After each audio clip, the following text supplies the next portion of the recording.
ഫുഡാണ് 50%. നമ്മൾ കഴിക്കുന്ന ഫുഡിൻ്റെ ക്വാളിറ്റി വളരെ കുറവും ക്വാണ്ടിറ്റി വളരെ കൂടുതലും. എന്താണോ നമുക്ക് വേണ്ടത്, നമ്മൾ കഴിച്ചുകൊണ്ടിരിക്കുന്നതിനകത്ത് അന്നജം നമ്മൾ ഇൻടേക്ക് വളരെ കൂടുതലും, പ്രോട്ടീൻസും ഫാറ്റും ഒക്കെ, പ്രോട്ടീനും ഫാറ്റും ഒക്കെ വളരെ കുറവുമാണ് നമ്മൾ കഴിച്ചുകൊണ്ടിരിക്കുന്നത്. ഫാറ്റ് നമ്മൾ ഒരു കാലത്ത് നമ്മൾ കേട്ട സ്റ്റോറി എന്താണ്, അയ്യോ വെളിച്ചെണ്ണ കഴിക്കാൻ പാടില്ല. സൺഫ്ലവർ ഓയിൽ ഇറങ്ങിയ സമയത്ത് ഉണ്ടാക്കിയ പ്രൊപ്പഗണ്ടയാണ്. സൺഫ്ലവർ ഓയിൽ എല്ലാവരെയും കൊണ്ട് മേടിപ്പിക്കാൻ വേണ്ടി ഈ വെളിച്ചെണ്ണ ഭയങ്കര മാരകമായ പ്രശ്നമാണ്, നമ്മളെ സൺഫ്ലവർ ഓയിലിലേക്ക് മാറുമെന്നും പറഞ്ഞ് ചില കമ്പനികൾ അതിനുവേണ്ടി ഉണ്ടാക്കിയ പ്രൊപ്പഗണ്ട എന്ന് മാത്രമല്ലാതെ ഈ വെളിച്ചെണ്ണ എന്ന് പറയുക, ഫാറ്റ് എന്ന് പറഞ്ഞാൽ ഗുഡ് ഫാറ്റ്. നമ്മുടെ ഏറ്റവും കൂടുതൽ നമുക്ക് ഫാറ്റ് വേണ്ടത് നമ്മുടെ ബ്രെയിനാണ്. കൊളസ്ട്രോൾ ചീത്തയാണെന്ന് നമ്മൾ പറയുന്നത്. കൊളസ്ട്രോൾ ഏറ്റവും കൂടുതൽ നമ്മുടെ ശരീരത്തിന് ആവശ്യമുള്ള സാധനമാണ്. അത് കഴിക്കാനുള്ള കൊഴുപ്പ് കൂടിയ ആഹാരം കഴിക്കണം. നമ്മളുമൊക്കെ ഒത്തിരി കളഞ്ഞിട്ടുണ്ട്. ഈ മുട്ട, എഗ്ഗ് കഴിക്കുകയാണെങ്കിൽ എഗ്ഗിൻ്റെ ഉണ്ണി കഴിക്കാൻ പാടില്ല, വൈറ്റ് മാത്രം കഴിച്ചിട്ട് ഇത് മുഴുവൻ ദൂരെ കളയും, കൊണ്ട് വേസ്റ്റ് ബോക്സിൽ കൊണ്ടിടുക. ഇതുമാത്രം നമുക്ക് ഓർക്കുമ്പം ഇപ്പോഴും നമുക്ക് സഹിക്കുകയില്ല, അത്രയും ദണ്ണമുണ്ട് ഇതുമാത്രം കളഞ്ഞിട്ടുണ്ടെന്ന് ഓർക്കുമ്പോൾ. ഏറ്റവും നമുക്ക് ആവശ്യമുള്ള സാധനമാണ് ഈ സാധനം മുഴുവൻ കൊണ്ട് കളയാൻ. വെളിച്ചെണ്ണ, മുട്ട ഫുള്ളായിട്ട് ഇതുപോലത്തെ സാധനങ്ങൾ നിർബന്ധമായിട്ട് നമ്മുടെ ഫുഡിൻ്റെ ഭാഗമാക്കുക. പ്രോട്ടീൻ നമ്മൾ വളരെ കുറവാണ് കഴിക്കുന്നത്, പ്രോട്ടീൻ കൂട്ടുക, കാർബോഹൈഡ്രേറ്റ് കുറയ്ക്കുക. ആഹാരത്തിൻ്റെ കറക്ഷൻ, നമ്മൾ രാത്രി കാലത്തെ ആഹാരമാണ്. പകൽ വരെ നമുക്ക് എന്തെങ്കിലും കഴിക്കാനുള്ള ഫ്രീഡം ഉണ്ട്. രാത്രി സന്ധ്യ മയങ്ങിയാൽ കഴിക്കുന്ന സാധനങ്ങളെല്ലാം വളരെ കെയർഫുള്ളായിട്ട് കഴിക്കുക. പരമാവധി കഴിക്കാതിരിക്കാമെങ്കിൽ ഏറ്റവും ബെസ്റ്റ് ഇൻ്റർമിറ്റൻറ്റ് ഫാസ്റ്റിംഗ് എടുക്കാൻ പറ്റുന്നവരെ സംബന്ധിച്ച് ഏറ്റവും നല്ലതാണ്. 16 മണിക്കൂർ ഫുഡ് കട്ട് ചെയ്ത് ജീവിക്കാൻ പറ്റുമെന്നുണ്ടെങ്കിൽ നമ്മുടെ ബോഡി ബെറ്ററായിട്ട് വർക്ക് ചെയ്യും, നമ്മുടെ ഇമ്മ്യൂൺ സിസ്റ്റം കുറച്ചുകൂടെ ബെറ്ററായിട്ട് വർക്ക് ചെയ്യും. നല്ലൊരു ഒരു ഒരു ഒരു ബാലൻസ്ഡാണ്. കാരണം നമ്മുടെ അവയവങ്ങൾക്കും റെസ്റ്റ് വേണ്ട. ഇങ്ങനെ ത്രൂ ഔട്ട് ലോഡ് കൊടുത്തുകൊണ്ട് പണി കൊടുത്തുകൊണ്ടിരിക്കുകയാണ്.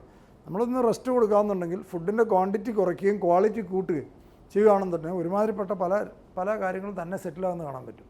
ഞങ്ങളൊക്കെ ഇൻ്റർമിറ്റൻറ്റ് ഫാസ്റ്റിംഗ്, ഞാൻ ഇൻ്റർമിറ്റൻറ്റ് ഫാസ്റ്റിംഗ് മിക്കവാറും 15 മണിക്കൂർ 16 മണിക്കൂർ ആഹാരം കഴിക്കാറില്ല. വളരെ ലൈറ്റ് ഫുഡ് നമ്മളിപ്പോൾ കഴിച്ചുകൊണ്ടിരിക്കുന്നതിന് 1/3 ഫുഡ് മതി മനുഷ്യന് ജീവിച്ചിരിക്കാൻ. നമുക്ക് കഴിക്കുന്നത് വളരെ എക്സസ്സാണ്. ഒരു ലോറിയിൽ ലോഡ് വെച്ചിട്ട് നമ്മൾ ഒരു ആക്റ്റീവ കൊണ്ട് കെട്ടി വലിക്കുന്നതെന്ന് പറയുന്ന പോലെ അത്രയും ലോഡാണ് നമ്മൾ കൊടുക്കുന്നത്. ഏതൊരു മെഷീനും അതിനൊരു ലൈഫുണ്ടല്ലോ. കൂടുതൽ ഒരാളുടെ ഇതിൽ നമ്മൾ ലോഡ് പിടിപ്പിച്ച് കഴിഞ്ഞു. ഇനിയെങ്കിലും ലൈറ്റ്, അതായത് നമ്മൾ പലപ്പോഴും പറ്റുന്ന ഒരു പ്രശ്നം എന്താണെന്ന് വെച്ച് കഴിഞ്ഞാൽ, പണ്ട് മുതലുള്ള നമ്മളിവിടുത്തെ ഏജ് 60 വയസ്സ് റിട്ടയർമെൻറ്റ് ഇങ്ങനെയൊക്കെ നമ്മൾ പറഞ്ഞ് പഠിപ്പിച്ചിട്ടുണ്ട്. അതായത് 50 വയസ്സ് കഴിഞ്ഞാൽ പ്രായം അങ്ങ് തീർന്നു, ഇനിയിപ്പോൾ അടുത്ത നടക്കാനുള്ളത് നമ്മുടെ മരണാനന്തര ചടങ്ങുകൾ മാത്രമേ ഉള്ളൂ. അതിനെക്കുറിച്ച് ആണ്, പിന്നെ വേറെ ഒന്നും പ്രതീക്ഷിക്കാനുള്ള വകുപ്പൊന്നുമില്ല. അന്നേരം നമ്മുടെ മുഖമൊക്കെ വാടി നമ്മൾ സംസാരിക്കുന്ന രീതി വേറെ. കാരണം ഇനി നടക്കാൻ പോകുന്നൊരു ഇവൻ്റ് ഇനി അതാണെന്നുള്ളതാണ് ആൾക്കാരുടെ വിചാരം. 60 വയസ്സിലൊക്കെ തുടങ്ങുകയുള്ളൂ. 60 വയസ്സെന്നൊക്കെ പറഞ്ഞാൽ ഇനിയുള്ള കാലത്ത് ഒരു ഒരു ഒരു ശരിക്കുള്ള ഒരാളുടെ ഒരു പീക്ക് പെർഫോമൻസ് കിട്ടേണ്ടത് ഒരു 60+ ആണ്. അതായത് ഒരാളുടെ ലൈഫിൻ്റെ എക്സ്പീരിയൻസ് മുഴുവനും അയാൾ നാളെ ക്യാപിറ്റലൈസ് ചെയ്യേണ്ട ഒരു പ്രായം 60 കഴിഞ്ഞിട്ടാണ്. അല്ലാതെ 60 കഴിയുമ്പോൾ തീർന്നു എന്നല്ല, 60 തുടങ്ങണം.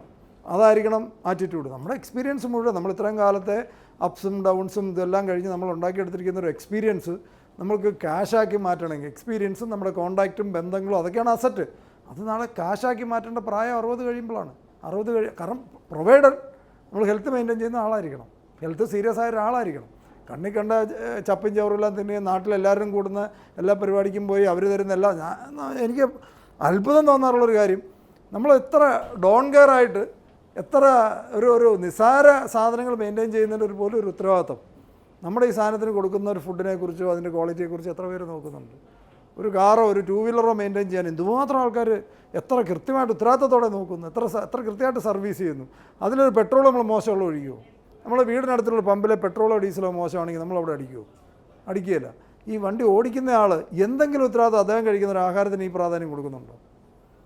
ഏത് ഹോട്ടലിൽ നിന്ന് കഴിക്കുന്നത്, അവിടെ ആരാ ഉണ്ടാക്കുന്നത്, എന്ത് സാധനം അവിടെ റോ മെറ്റീരിയൽ ഉപയോഗിക്കുന്നത്, എത്ര പേര് നോക്കുന്നുണ്ട്? ചുമ്മാ പോയി അവിടെ പോയി എന്തെങ്കിലും പറയുക, ആരാ ഉണ്ടാക്കുന്നതെന്നോ, ഇതെങ്ങനെയാണ് ഉണ്ടാക്കിയെന്നോ, ഇതിനകത്ത് എന്താ ചേർത്തിരിക്കുന്നതെന്നോ, നല്ല ടേസ്റ്റ് ഉണ്ട്, നല്ല അടിപൊളി ഫുഡാണ് എന്നൊക്കെ പറയുന്നത്. അടിപൊളി എന്ന് പറഞ്ഞിട്ടുണ്ട്. അടിപൊളി എന്നുള്ള വാക്ക് തന്നെ പോസിറ്റീവാണോ നെഗറ്റീവാണോ എന്നുള്ള കാര്യം നമ്മൾ അടിക്കലും പൊളിക്കലും എന്ന് പറയുന്നത് തന്നെ ഒരു പോസിറ്റീവാണോ, എങ്ങനെ ഇതൊക്കെ പോസിറ്റീവാണെന്ന് നമുക്കറിയാമല്ലോ ആലോചിച്ച് നോക്കിയാൽ.